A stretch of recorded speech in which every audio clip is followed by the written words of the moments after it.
Hey guys, in today's video, I want to look specifically at the two tools that are the most useful for making sense out of religion.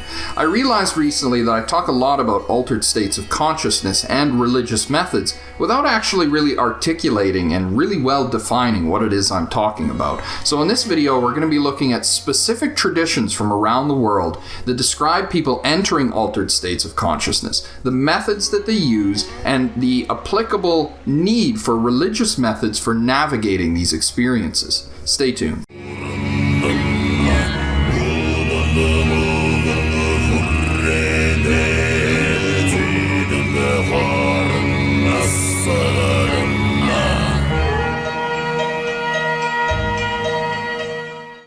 So when we go throughout the world and we look at the various different religious traditions, what we find is that almost every religious tradition has a system, a program that an individual can move through in order to enter deeper and more meaningful altered states of consciousness.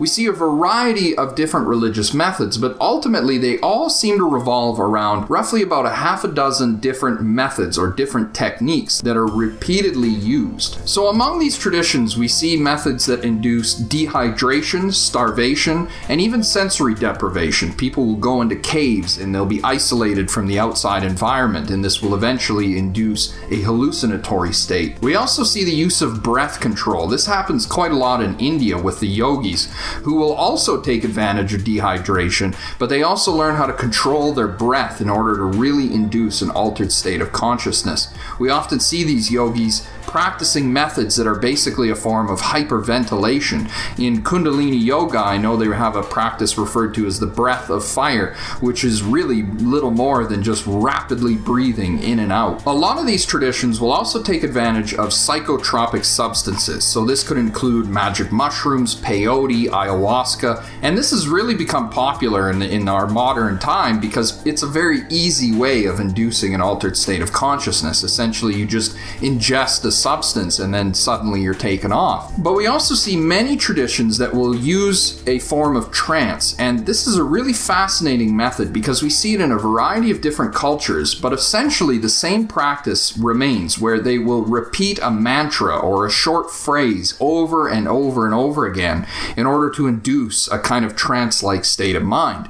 We see among the San Bushmen the rhythmic clapping of the women, while the San shaman will dance around the circle, and this allows him to induce this altered state of consciousness. We also see the mala beads of the Hindu tradition, where they will repeat Om Namah Shivaya, as well as Om Mani Padme Hum, repeated on the mala beads of Buddhist practitioners, as well as the Divine Mercy Chaplet and the Rosary within the Roman Catholic Church. We also see a practice at the end of Salah prayer among Muslims, where they will repeat a short phrase like Allahu Akbar or Alhamdulillah, and they will repeat this phrase over and over again at the end of their prayer. We also see among the Jewish practitioners the recitation of the Torah. They will read the Torah and rock back and forth like this, and this really induces a trance-like state of mind. So when we look at the practitioners of yoga, yoga has become really popular in the Western world in the last few years, and really it's fascinating because most people go to yoga because they want to get in shape, right? They want to get fit and they want to have a hot bod, but the reality is that yoga was actually designed as a practitioner's method for entering altered states of consciousness.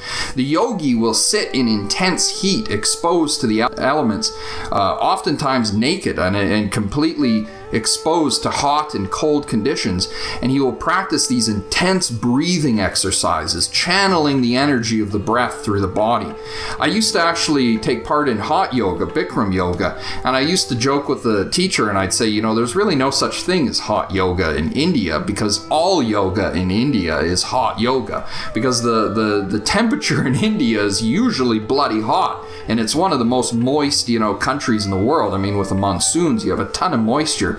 So really going to hot yoga is little more than just participating in authentic yoga. And many people describe in experiences when they enter hot yoga, they will have mind-altering experiences. I just read an article here where a lady was describing basically having an out-of-body experience the first time she went. So these methods are incredibly powerful for inducing altered states states of consciousness. Within the Islamic tradition, we hear about the Prophet Muhammad, peace be upon him, who would go into caves and isolate himself in solitude for great lengths of time. And we read here that Muhammad used to retreat for a month every year in a mountain called Hira in Mecca. The angel Gabriel appeared to Muhammad in his sleep, carrying a book. He commanded him to read, but Muhammad refused because he said that he couldn't read. He didn't know how. The angel Gabriel pressed the Prophet Muhammad on several different occasions until eventually he gave in and he looked at the text and he was able to read. And this revelation of the Quran is really the foundations for Islam. Among the Native Americans here in North America, we have this tradition of sweat lodges. In Vice News, there was a young man who wrote an article, and he writes here saying, certain people might find a sweat lodge to be a hellish experience. To me, it sounded exotic and dangerous. I've heard stories of people claiming to have visions and hallucinations while inside. They claim to have reached states of nirvana where the Creator speaks directly to them. For years, Aboriginal men and women have been using sweats as a means to seek peace of mind and spiritual direction. So this role of dehydration is something that we see quite a lot in not only the Americas, but we also find it within the Middle East. But it's usually linked up with fasting and conditions of starvation. This Middle Eastern tradition of going into the wilderness and fasting and dehydrating and exposing oneself to the heat of the desert environment invariably will lead to an experience of hallucinations. Among the Aboriginal Australians, they use a plant called the paturi, and in the 1800s, when Europeans first seen the Aborigines using this plant, they would mix it with a kind of ash and then chew on it until it produced inside of them an altered state of consciousness. Of course, the Aborigines of Australia believe in a tradition referred to as the dream time, and quite often Westerners will interpret this dream time as being the memory of some ancient past a long, long time ago. But if you really look carefully at Aborigine beliefs, they recognize the dream time as something that is still present among us to this day. It's something which is accessible as the mystery, the mysterious dimension behind reality that any mystic can journey into through dreams or altered states of consciousness. Of course, we can't forget the tradition of the use of Amanita muscaria in Northern Europe and among the Siberian shamans of Russia. They would ingest this mushroom, and then the tradition was that they would have the sensation of flying and perhaps even leaving their body. When we look to cave paintings of Europe, we find that in the Stone Age, people were descending into these caves and then experiencing long bouts of sensory deprivation, which would invariably lead to hallucinations, and a condition relatable to a dream. And among the Huichol natives of Mexico, we see the use of the peyote cactus, and they will use this cactus to induce an altered state of consciousness and then create the most beautiful pieces of artwork in order to capture what it was they saw. I actually had the good fortune of going down to Mexico City a few years ago, and I made sure to pick up one of these. This is an authentic Huichol peyote skull, and looking at the skull, you can see distinct examples of the entoptic phenomena that the natives would experience as they entered these altered states of consciousness. The bright colors, the vivid designs, and what I find most interesting is this example of what we call the construal phase. This is the phase when the entoptic phenomena of a hallucination begin to change into recognizable forms, and this has all been eloquently placed on the design of a skull. Now, naturally, the significance of the skull is due to the fact that these shamans or these practitioners of these methods will often describe a sensation of dying. They say that when they enter these conditions of consciousness, they have the distinct feeling as if they're dying. And I remember, when I was a teenager, that I had a devoted practice to the rosary. I used to recite the rosary every single day, and I would go really deep into these prayers. And I remember very distinctly one day having this overwhelming sensation like I was dying. Of course, I had no training and no discipline, so I was deeply confused and troubled by this experience. But after several weeks, several months, even perhaps a year of reciting the rosary and putting myself deeper and deeper into these trance-like states of mind, I began to feel the sensation as if my whole being was just going to pop right out. And it was really frightening. I mean, I was just a teenager, but it wasn't until years later that I would use LSD and come across the exact same sensation, which I describe in my testimonial. So what that reveals to us is the fact that these trance-inducing methods, these religious methods, are highly effective at inducing altered states of consciousness. And you don't necessarily have to go out and use a bunch of drugs in order to find these things. In fact, I would discourage you away from doing that. The danger with LSD and magic mushrooms and all of these different psychotropic substances is that they can throw you into an altered state of consciousness without any proper preparation or self-discipline. It's almost comparable to bungee jumping, and I often use this example to explain it.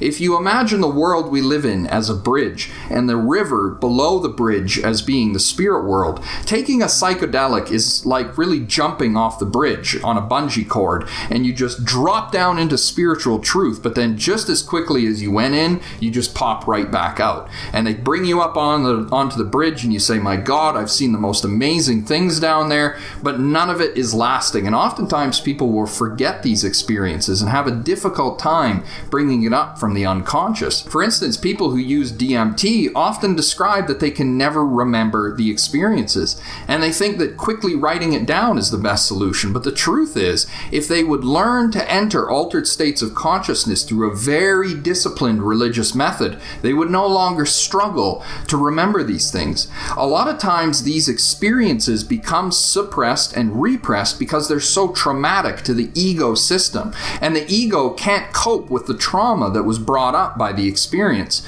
So the natural response of the ego is to suppress the memory. We see the same thing in people who undergo traumatic ordeals. I mean, post-traumatic stress syndrome is an example of this, where the ego suppresses anything that undermines its grip on reality. The best way to enter these altered states of consciousness is to induce a religious method, because the effect of entering an altered state of consciousness through a self-disciplined religious method is going to bring a very lasting result. The benefits of the experience are going to remain in your conscious mind, and you're going to be able to live through them in your waking life. And participating in religious methods means choosing a religious school of thought. And I always encourage people on this channel to choose a method. I'm not telling you have to go out and be Catholic. I'm not telling you have to be Hindu or Buddhist or Muslim, but I am saying that you have to choose a religious path, and I recommend choosing one that is ancient, that has a long-standing tradition, right? You have a long tradition of people entering the spirit world through this religious method and accomplishing very specific things. So for instance, among Roman Catholics, you have mystics like St. Padre Pio, St. Catherine of Siena. Among Muslims, you have some great saints like Al-Hallaj and Rumi.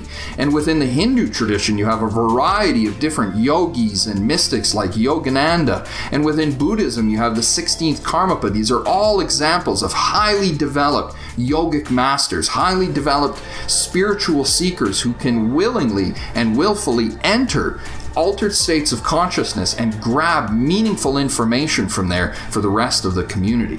And these are the traditions that I encourage you to choose from. There are so many different religions out there and so many religious ideas that sometimes it can feel difficult to choose a community that's meaningful for you. But I don't recommend just picking anything, because there are so many misleading practitioners out there, people who teach on religion who really have no actual experience of the spirit world. Recently, actually, I had one of the viewers reach out to me, and he was describing a mystical experience that he had in which he saw a Star of David pattern appear in his experience. And he was asking me for advice on how to choose a religious method. And I counseled him to seek his dreams. And then shortly thereafter, he had a dream in which he found himself in a relationship with the anima projection. He was interacting with his anima in a variety of different ways. And finally, his anima came to him in the form of a library.